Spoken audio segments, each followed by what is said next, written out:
As I understand it, these are called HasselBack potatoes. There's some sort of a restaurant that began serving them in the 1950s in this particular style, and that I believe was their name. In any case, there's several different ways to do this. A lot of people will slice them in a specific way. What I'm going to use is this wooden spoon and just put my potato here next to it so that I can ensure that I don't go all the way through. So I'm going to cut down into my wooden spoon, cut down into my wooden spoon. That one's too big. I should make it smaller, but now I got to pinch it. Cut down to my wooden spoon. Want to make sure my knife is flat and level so I'm not, creating a bias on the bottom. I want them to be even cuts, roughly what appears to be about a centimeter thick. But I suppose smaller would make it cook faster and be a little bit crispier, and fatter would probably make it not probably cook in the manner that you would like. So I have all my slices now in my potatoes, and I'm just going to kind of fan this potato out a little bit and set it aside. I'm going to do my other potato. Forgive the everything, but whatever. I'm going to put the flattest side down so I don't have as much roll. I know this isn't the right way to chop something, but I don't care because I'm holding a spoon, mounting a camera, or juggling a camera that's delicately balancing on a fairly cheap tripod. So I'm just going to go through here, finish off my slices. I know I'm covering it up for the camera, but you can see that I did the same thing. I did this one a little bit thicker. That was not intentional. It's just the way that it happened. What you want is the ability to fan this out, because I'm going to put my spoon back into my drawer, which didn't really get marred up a lot. There's a couple of little nicks in there, obviously, but it's a wooden spoon. Don't care. You could use pretty much anything that has, a thickness that only goes to, the bottom area of the potato. So if I put a knife here, that's where the bottom of the cut is. So there's still a little bit of straight potato down here that's going to hold it all together. Next thing, cheese. I am going to go with a pre-sliced sharp cheddar cheese.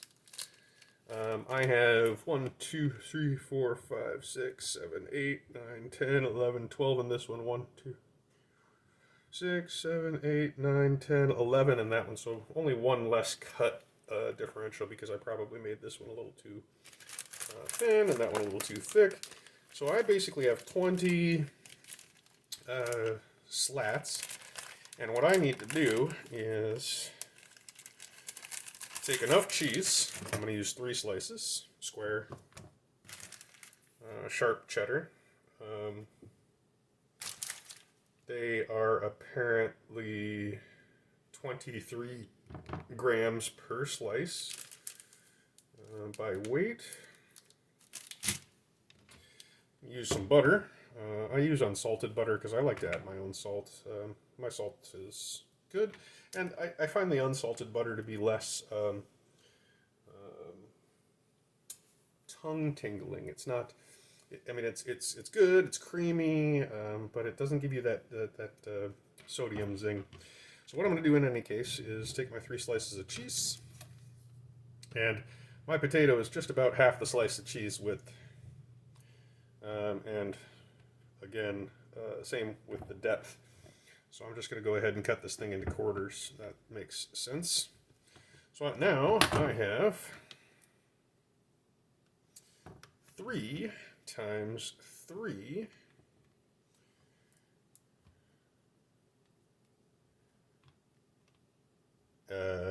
right, math. 4 times 3. So I have 12 slices of cheese, because I cut that in fourths, and there's 3 of them, so I have roughly 12 in each of these, and what I'm going to start doing here is go every other. So I'm going to put 1 in this one, I'm going to put 1 in the next one. See what I'm doing here? I want to wedge it in there. I want to make sure it gets all the way down to the bottom of that cut if possible, without actually breaking, because I don't want to tear this backside. And I'm going to skip one and get that guy all up in there. And skip one and get that one stuffed in there. Skip one and get another one up in there. So every other kind of makes sense. And I'm going to skip one, and this is where it gets a little tough, because it's really didn't, these last end ones don't really want to get, they didn't, I mean, obviously it's not very deep, so I have a lot of excess chuz sticking out, which is fine. It's just going to melt and, you know, cause one of those gooey cheese spots that always dries and you got to scrape off later, which is fine. Easy peasy. So cheese, cheese,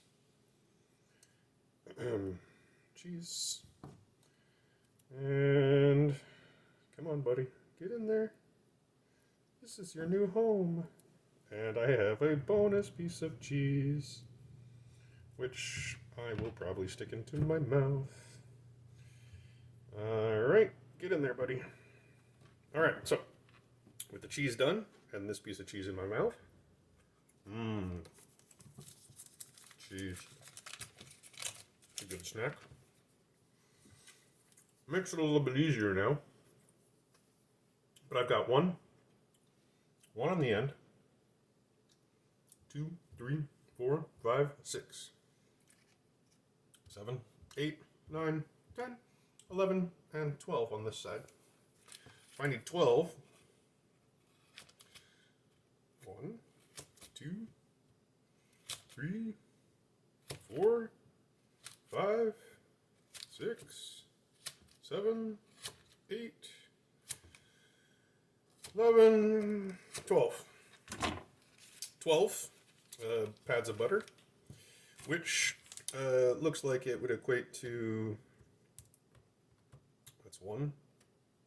This is where the fold was, so that's the end of it. So that's 1, 2, 3, and a half tablespoons of butter is what that took. And again, these are not perfectly even pads of butter, so again, results may vary. That's the joy of cooking, or the let's just say experimentation.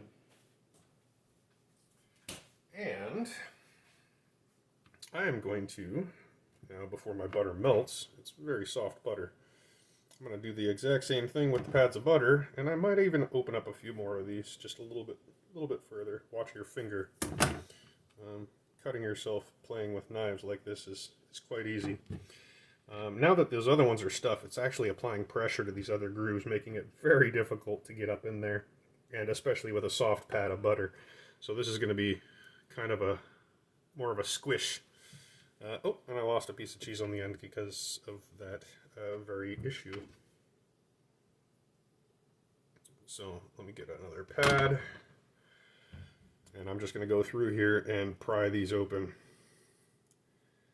And just enough to get that pat of butter in there. Not enough to break the bottom, because that's the whole point of this potato, is it's one big log.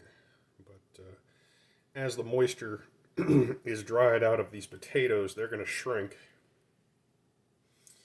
And all of this goop is going to, you know, be in there.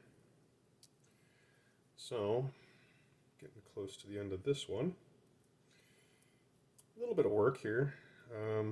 Obviously we're going on 10 minutes here for prep time already, just on the video alone, and I really haven't skipped a beat, so, you know, 10 minutes of prep per potato is quite a bit of work. But now they don't want to stand up anymore, because it's that the way that they're bifurcated has caused it to accordion. That's why accordions do that. When you smash them together, they're flat, but people always pull them apart like an arc, like a rainbow, because it doesn't, you know, if you pulled it straight out, it would cause a lot more pressure, and the arc motion is a lot more sense. Anyways, this is not about accordions. My butter is so soft. that now it wants to stick together because it's been sitting here for room temperature for just a couple of minutes. Big fan of good creamy butter. I hear Canadians are having a struggle with very hard butter, and they've been kind of questioning it because a lot of bakers and people have been noticing that their butter is more hard, solid, and that's because of what they're feeding their milk cows.